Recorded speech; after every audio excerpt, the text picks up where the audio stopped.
किसी और के बिगाड़े को मैं और क्या बिगाड़ूंगा, उसको सौ जाति मान कर उसको सने सने सुधारूंगा। पारस रूपी जीव कारणे काया कंचन कहलाती है। चेतन से तन में चेतनता सबकी समझ नहीं आती है।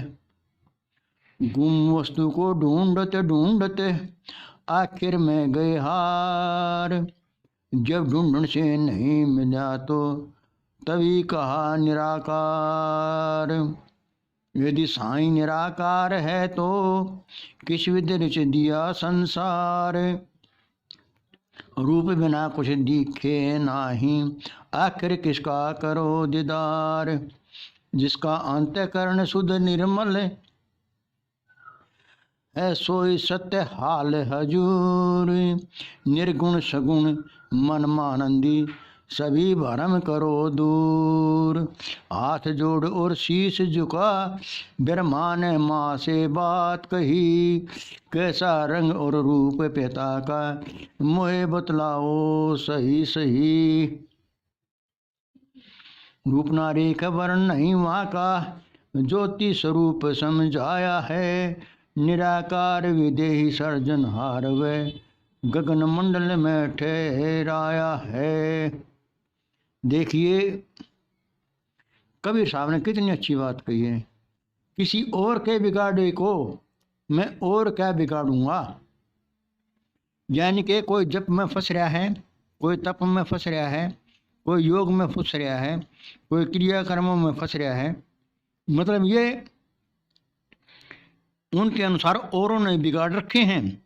इन बिगाड़े हुए को मैं क्या बिगाड़ूंगा। मैं तो इन्हें अपना सौजाति समझकर, अपना भाई समझकर, अपनी जाति का समझकर, मनुष्य समझकर इन्हें सुधारने की कोशिश करूंगा।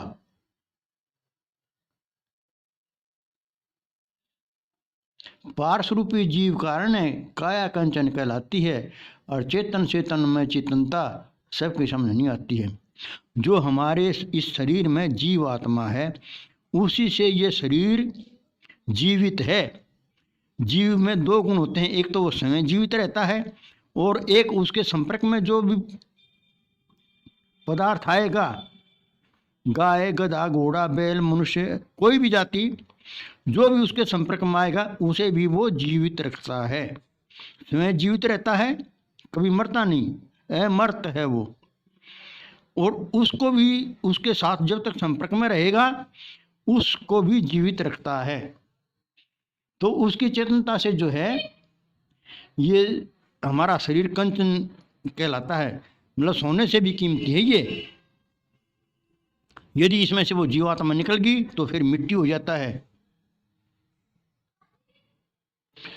उसी गुम वस्तु को ढूंढते ढूंढते ये संसार पागल हो गया।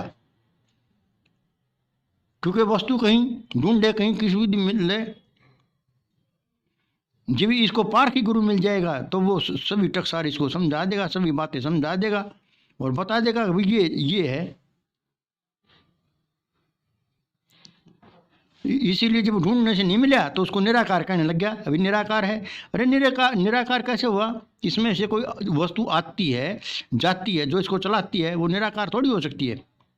हाँ ये है कि वो अति सूक्ष्म है ये कहा जा सकता है, लेकिन वो है तो आकारी ही। उसी की वस्तु वो ये स्वरूप जो है उसी में तो था जो बाहर निकला।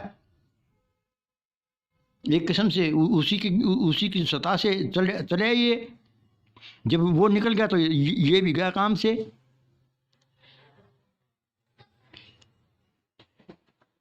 यदि वो उसको निराकार कहोगे तो फिर ये संसार कैसे रचा गया। निराकार तो साकार कैसे हुआ, हो ही नहीं सकता। आकारी चीज़ आकार को बनाएगी। जैसे मान ले ईंट है, उसे अद्धा बन जाएगा, डेली बन जाएगी, पौना बन जाएगा, रोड़ा बन जाएगा, रोड़ी बन जाएगी। अब जो जीव है इससे गाय बन जाएगा, बैल बन जाएगा, गधा घोड़ा ऊंट बैल हाथी, कीड़ी, कोई भी चीज़ वस्तु हुई इसे इसकी इसके सहयोग से बनेगी, वरना नहीं बन सकती।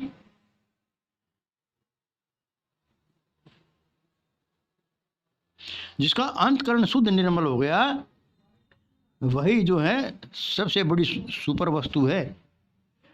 इस निर्गुण सगुण के ये जो है ये मनमानंदी गुरुओं ने बना दी। कोई सगुण को पूजो, कोई निर्गुण को पूजो, कोई किसी को मानो किसी को मानो, ये सब भ्रम हुए, भ्रम है। वो सगुण भी है और निर्गुण भी है और दोनों से दूर भी है। प्रेरक में रूप में तो वो निराकार है, और जब किसी पे दया अक्षमा करता है तो वो साकार है, वही वस्तु।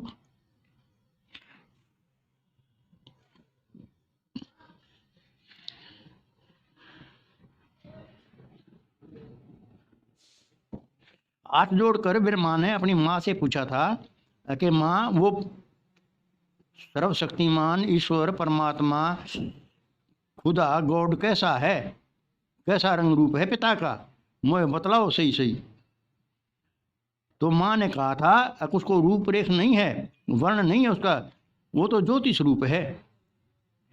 निराकार विदेही सर्जनहार है वह, और गगनमंडल में रहता है, गगनमंडल में ठहरा है। लेकिन वहाँ कबीर साहब ने ऐसे कहा है, ज्योतिष रूपी हाकमा जिन ये अमल पसारा हो, कर्म की बंसी लाए के पकड़ा जग सारा हो। तो ये जो ये सैन जो है ये निरंजन की है, ये निरंजन और अद्दा की। तो ये जो है बड़ा गहरा पेच है, ये सब किस्म में नहीं आ सकता ये।